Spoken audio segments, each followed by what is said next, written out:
One of the most anticipated days in the presidential election is about to occur, the convening of the Electoral College.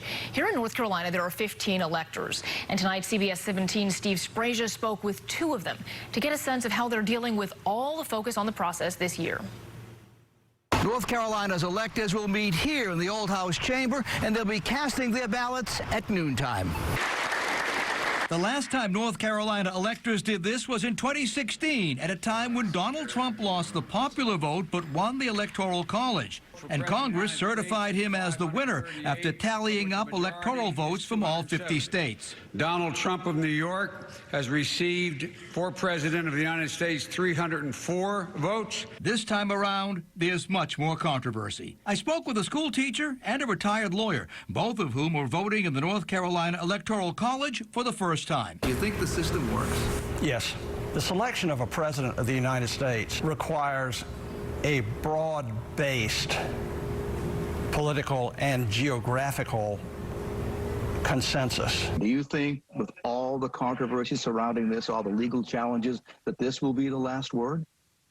You know, that's a very difficult question.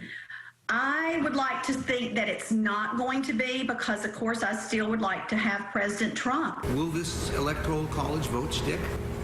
Sounds like it. Sounds like it. North Carolina law requires electors to vote for the person who won this state. Electors can't change their minds. Because Donald Trump didn't get enough electoral votes nationally, Garvin believes there'll be no overturning this election. The Electoral College vote will come out, as a lot of people anticipate it, that Joe Biden will be selected as the next president. Although some states will be holding virtual Electoral College, North Carolina will do it in person. Do you have any pandemic concerns about meeting in a group as an elector?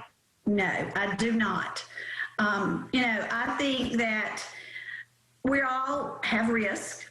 Naturally, the pandemic has changed the way the Electoral College will function here in North Carolina. Each member will have to have their temperature taken. They'll also have to socially distance, and visitors will be limited. I'm Steve Sprague, CBS 17 News. All right, thanks, Steve.